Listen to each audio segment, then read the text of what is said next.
El pacto de amistad.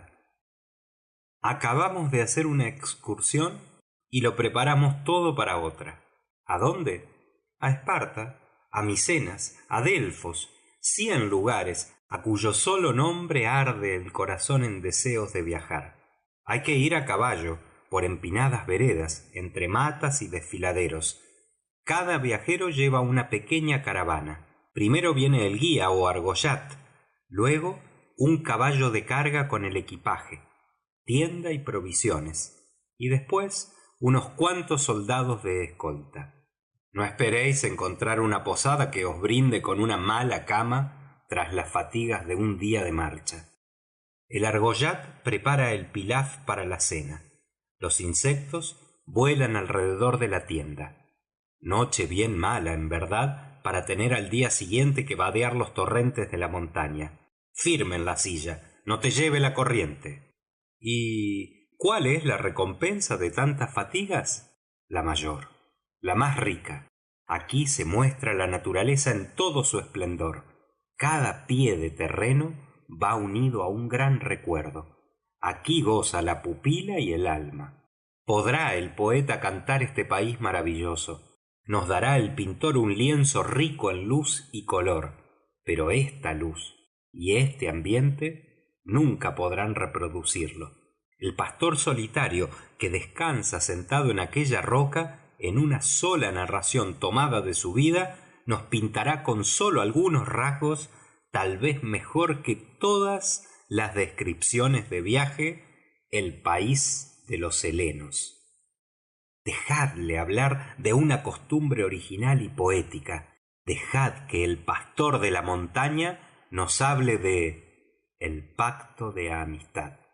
Nuestra choza era de tierra, pero en el marco de la puerta tenía 2 columnas acanaladas de mármol, que encontramos allí cuando hicimos la casa. El techo casi tocaba al suelo, tan bajo era. Entonces estaba negruzco y sucio, pero cuando le hicieron era de ramas de olorosos oleandros y hojas de laurel traídas de la montaña. El valle era estrecho, y alrededor de nuestra cabaña las rocas se elevaban casi rectas, sombrías y desnudas, y eran tan altas que a veces arriba en las cimas se posaban las nubes, blancas y animadas, pareciendo fantasmas. Jamás oí cantar a un pájaro, ni vi a los mozos bailar al son de la gaita, pero aquel lugar fue santo en otro tiempo. Su mismo nombre lo dice. Delfos le llaman todavía. Las montañas, imponentes y sombrías, estaban siempre cubiertas de nieve. La más alta, donde más tarde se apagaba el sol, era el Parnaso. De su cima bajaba el arroyo que pasaba junto a nuestra choza. Sus aguas fueron en otro tiempo muy santas. Ahora las enturbia el asno con sus patas, pero unos pasos más allá de la corriente se vuelve otra vez clara y limpia. Cómo recuerdo aquel valle y aquella profunda y santa soledad. En medio del suelo de la choza encendíamos lumbre, y cuando la ceniza estaba caliente cocíamos el pan. Cuando la nieve que cubría el valle ocultaba casi nuestra choza, entonces mi madre parecía ponerse más alegre. Cogía mi cabeza entre sus manos, besábame en la frente y cantaba como no solía hacerlo, pues al turco nuestro señor no le gustaban nuestras canciones. Recuerdo que cantaba: en el Olimpo, en el bosque de pinos, hay un ciervo blanco. Sus ojos están llenos de lágrimas, rojas, verdes y azules. La cabra de la montaña cruza el monte y dice al ciervo: ¿cuál es tu pena? ¿Y por qué acuden las lágrimas a tus ojos? El turco ha entrado a nuestra ciudad y nos ha soltado sus perros. Yo les arrojaré de las islas, dice la cabra de la montaña. Yo les acosaré hasta el mar, responde el ciervo blanco. Pero antes de caer la tarde, la cabra estaba muerta, y antes de alzarse la luna, el ciervo había perecido. Al llegar aquí, los ojos de mi madre se humedecían, una lágrima brillaba entre sus largas pestañas, y yo cerraba el puño diciendo con entusiasmo: «¡Mataremos al turco!». Pero mi madre repetía: «Los arrojaré de las islas y perecerán en el mar». Pero antes de caer la tarde, la cabra había muerto, y antes de alzarse la luna, el ciervo había perecido. Hacía ya tiempo que estábamos solos en el valle cuando un día llegó mi padre. Yo sabía que siempre me solía traer conchas del golfo de Lepanto y a veces un puñal afilado y brillante, pero esta vez nos trajo una niña, casi desnuda, que traía cubierta con su zamarra de cordero. La pequeña venía envuelta en otra piel, y cuando mi madre se la quitó, al ponerla sobre sus rodillas vi que traía 3 monedas de plata entre el pelo.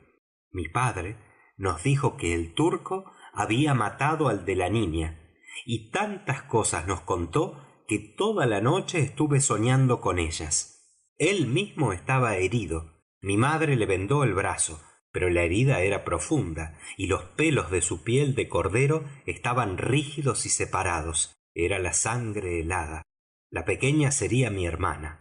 Qué hermosa era. La mirada de mi madre no era más dulce que la suya. Anastasia, que así se llamaba, sería mi hermana, porque su padre y el mío estaban benditos, benditos, según la antigua costumbre que todavía conservamos. En su juventud se habían prometido amistad eterna, y la doncella más pura y hermosa de la comarca había bendecido su pacto de amistad. Cuántas veces oí hablar de esa hermosa costumbre. La pequeña era ya mi hermana. Siempre estaba en mis rodillas. Yo le traía flores y plumas de pájaros, y juntos bebíamos las aguas del Parnaso. Juntas descansaban nuestras cabezas bajo el techo de laurel, mientras que mi madre cantaba la canción del ciervo con las lágrimas azules y verdes, pero yo no comprendía aún que eran los pesares de mi pueblo oprimido los que se reflejaban en aquellas lágrimas. Un día llegaron 3 francos. Vestían de otro modo que nosotros. Traían muchos caballos con sus camas y tiendas, y les acompañaban gran número de turcos con sables y fusiles. Eran amigos de Pachá y traían cartas del gran señor. Venían solo a ver nuestras montañas, a subir al Parnaso y contemplar las rocas oscuras y escarpadas que rodeaban nuestras chozas. No cabían en la cabaña y además les incomodaba el humo de la hoguera que, lamiendo el techo, se escapaba por la puerta. Por eso levantaron sus tiendas delante de nuestra casa. Allí asaron un cordero y me dieron a probar una bebida fuerte y dulce que llamaban vino y que el turco no puede beber.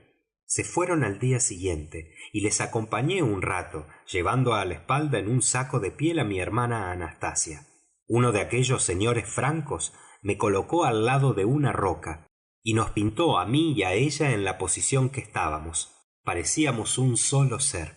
Nunca había pensado en ello, pero Anastasia y yo éramos verdaderamente uno solo. Siempre estaba en mis rodillas o en mis espaldas, y si soñaba, estaba también en mis sueños. 2 noches después vi gente nueva en nuestra cabaña. Esta vez venían armados con puñales y escopetas. Eran albaneses, gente valiente, que decía mi madre. Se quedaron poco tiempo en el valle. Mi hermana Anastasia estuvo jugando en las rodillas de uno de ellos, y cuando se fueron, de 3 medallas solo tenían 2 en el pecho. Recuerdo que envolvían tabaco en unas tiras de papel que después fumaban. El más viejo de ellos hablaba de qué camino debían seguir, pero no se decidía por ninguno. Si escupo hacia arriba, decía, me cae en la cara; si hacia abajo, en el bigote. Y sin embargo, un camino hay que tomar. Mi padre se fue con ellos, y al poco tiempo oímos tiros, otra descarga, y momentos después nuestra choza se llenó de soldados que nos cogieron presos a mi madre, a mí y a Anastasia. Decían que habíamos protegido a los ladrones, que mi padre estaba entre ellos y que por eso nos llevaban presos. Yo vi los cadáveres de los ladrones, vi el cuerpo ensangrentado de mi padre, y aquella noche me dormí llorando. Cuando desperté estábamos en la cárcel, pero el calabozo no era peor que nuestra casa. Nos daban cebollas y vino que tenían en sacos embreados. No estábamos mejor que en casa. No sé cuántos días estuvimos presos, pero cuando nos soltaron ya habían pasado muchos días y muchas noches. Cuando salimos era la Santa Pascua. Yo llevaba a Anastasia en la espalda, y como mi pobre madre estaba enferma y apenas podía moverse, tardamos mucho en llegar al mar. Era el golfo de Lepanto. Fuimos a la iglesia y allí vi a los santos en fondos de oro. Eran todos ángeles. ¡Qué hermosos! Pero me parecía, sin embargo, que Anastasia lo era tanto como ellos. En el suelo, y colocada en el centro del altar, había una urna llena de rosas. Nuestro Señor Jesucristo, representado en aquellas flores, me dijo mi madre. El sacerdote anunció: Cristo ha resucitado. Entonces todos se abrazaron unos a otros. Todos tenían una luz encendida en la mano. A mí me dieron una y otra a la pequeña Anastasia. Fuera se oían las gaitas y delante de la iglesia bailaban los hombres agarrados de la mano. Las mujeres asaban el cordero pascual. Una de ellas nos invitó a cenar con ella. Yo me senté junto a la hoguera y un muchacho mayor que yo me echó los brazos al cuello y me dijo, besándome en la frente: Cristo ha resucitado. Así nos encontramos por primera vez los dos, Aftánides y yo. Mi madre sabía hacer red, y esto en el golfo le daba buenas ganancias. Por eso nos quedamos en la costa. El mar inmenso, amargo como las lágrimas, y que con sus colores me recordaba las del ciervo. A veces era encarnado, otras verde, y momentos después azul. Aftánides manejaba un bote y él, yo y la pequeña Anastasia estábamos siempre dentro de aquel barco que andaba por el agua como las nubes por el cielo.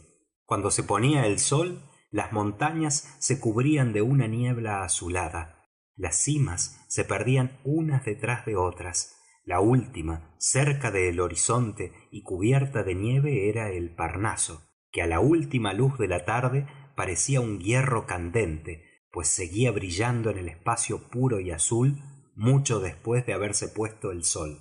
Las gaviotas rozaban las olas con las alas. Fuera de esto reinaba la misma tranquilidad en aquella naturaleza que en Delfos y entre las pardas rocas. Yo estaba tendido de espaldas en el bote, Anastasia sentada en mi pecho. Las estrellas brillaban más aún que la lámpara de la capilla. Eran las mismas y estaban encima de mí en el mismo sitio que cuando las miraba en Delfos desde la entrada de nuestra cabaña. Por fin llegó a parecerme que todavía estaba allí, cuando oí el ruido de un cuerpo que cae al agua, y el bote casi dio media vuelta. Yo di un grito. Anastasia se había caído al agua, pero Aftánides se arrojó tras ella y bien pronto me la devolvió. La desnudamos y retorcimos su ropa. Lo mismo hizo Aftánides con la suya. Nos quedamos en el bote hasta que estuvimos secos, y nadie supo el susto que tuvimos con nuestra hermana, en cuya vida Aftánides tenía ahora parte. Llegó el verano. Quemaba tanto el sol que los laureles se marchitaron. Entonces empecé a echar de menos nuestras montañas y el arroyo fresco y cristalino que pasaba junto a nuestra choza. Mi madre también los deseaba, y un día al caer de la tarde emprendimos la vuelta al valle. Todo yacía silencioso y tranquilo. Marchábamos entre matas de tomillo, cuyo aroma embalsamaba el ambiente, a pesar de que el sol casi había secado sus hojas. No encontramos un pastor ni dejamos atrás una choza. Todo solo y callado. Solo alguna estrella errante mostraba que allá arriba en el cielo había vida. La noche era tan clara que se hubiera dicho que el espacio lucía. Desde aquella altura veíamos con una sola mirada todas las montañas. Mi madre encendió una hoguera, asamos las cebollas que traíamos, y yo y mi pequeña hermana nos dormimos entre el tomillo, sin temer al terrible esmidraji, cuanto menos a los lobos y chacales.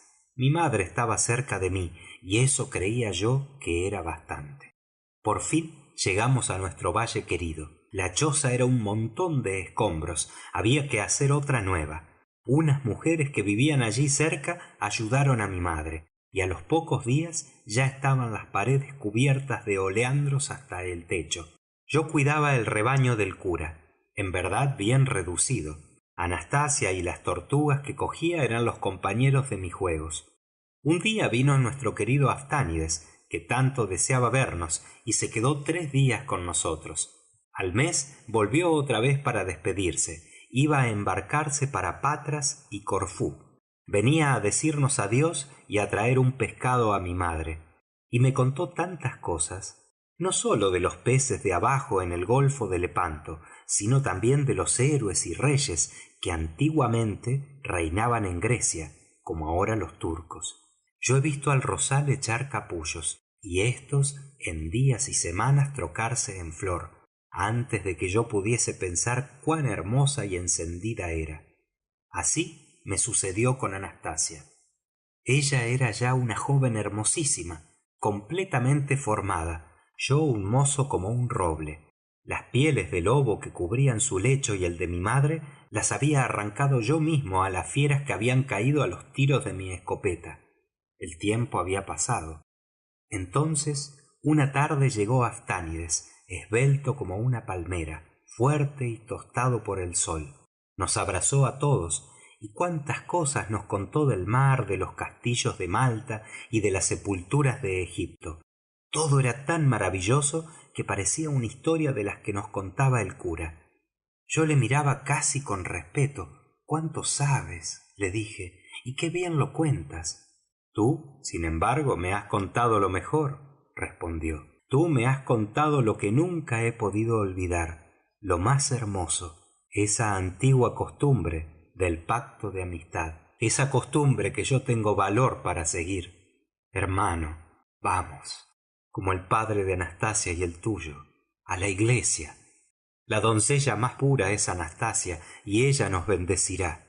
Ningún pueblo tiene costumbres tan hermosas como nosotros los griegos». Anastasia se puso roja como una rosa, y mi madre, conmovida, besó a Aftánides. A una hora de marcha de nuestra choza, a la sombra de unos árboles que arraigaban en un poco de tierra, encerrada entre unas peñas, había una iglesia. Una lámpara de plata pendía ante el altar. Yo llevaba mi mejor ropa, los fostanellas blancos cayendo en pliegues sobre mis rodillas, la chaqueta encarnada ceñida al cuerpo, en el fez una borla de plata, y al cinto los puñales y las pistolas. Aftánides iba con el traje azul que usan los marinos griegos, llevaba al pecho una medalla de plata con la imagen de la Virgen, y su cinturón era de seda de colores, como sólo los señores ricos pueden llevarlo. Entramos en la capilla, pequeña y solitaria. El último rayo de sol entraba por la puerta y se reflejaba sobre las lámparas de plata y las pinturas sobre fondo de oro. Nos arrodillamos al pie del altar, Anastasia delante de nosotros. Un vestido blanco dibujaba aún desceñido sus puras formas. Cubriéndole el cuello y parte del pecho llevaba un collar de monedas engarzadas unas a otras. El pelo negro muy alto y sujeto por un fez pequeño de monedas de plata y oro encontradas en los templos. Tocado mejor no lo tenía ninguna joven griega. Una tranquilidad solemne y virginal iluminaba sus facciones. Sus ojos parecían dos estrellas. Rezamos los tres en voz baja, y Anastasia nos preguntó: «¿Queréis ser amigos en la vida y en la muerte?» «Sí», respondimos nosotros. «¿Queréis los dos, suceda lo que suceda, pensar siempre: mi hermano es una parte de mí, mi secreto es el suyo, mi dicha la suya, sacrificio, paciencia, mi alma entera, todo para él?» Repetimos nuestro sí. Entonces Anastasia puso la mano de Aftánides en la mía, nos besó a los dos en la frente y volvimos a rezar en silencio. Momentos después salió el sacerdote, nos bendijo a los tres y con religioso recogimiento oímos un salmo que detrás del altar entonaron los muy santos señores. El eterno pacto de amistad estaba celebrado. Al volvernos para marcharnos vi a los pies de la iglesia a mi madre, que lloraba con toda su alma. Qué felices éramos en nuestra pobre choza cerca del arroyo de Delfos. La víspera de la marcha de Aftánides estábamos él y yo pensativos, sentados en una roca saliente. Me había pasado el brazo por la cintura y yo echado el mío por su cuello. Hablábamos de las desgracias de Grecia, de los hombres con quien se podía contar. Cada pensamiento de nuestras almas era claro para los dos. De repente cogí su mano. «Voy a decirte todavía una cosa, una que hasta ahora sólo Dios y yo sabíamos. Toda mi alma es amor, pero amor más fuerte que el que siento hacia ti y hacia mi madre. ¿Y a quién quieres?, me preguntó Aphtanides, y su cuello y su cara se pusieron como la púrpura. Quiero a Anastasia. Su mano tembló en la mía y se puso más blanco que un cadáver. Lo vi, lo comprendí, y yo también debí temblar. Me incliné hacia él, le besé en la frente y le dije: hermano, acuérdate que la veía todos los días, que ha crecido a mi lado y dentro de mi alma. Y tuya será, me dijo. Yo no puedo mentirte, más aún, no quiero. Yo también la quería. Pero mañana me voy de aquí. Volveré dentro de un año. Entonces estaréis casados, ¿no es verdad? Yo tengo algunos ahorrillos. Son tuyos. Quédate con ellos. Tienes que tomarlos. Callados, descendimos de las rocas, y ya muy entrada la noche llegamos a nuestra choza. Anastasia alargó el brazo con la lámpara para alumbrarnos. Mi madre no estaba. Ella miró a Aphtanides con tristeza. ¿Mañana te vas?, dijo. Qué triste es separarnos.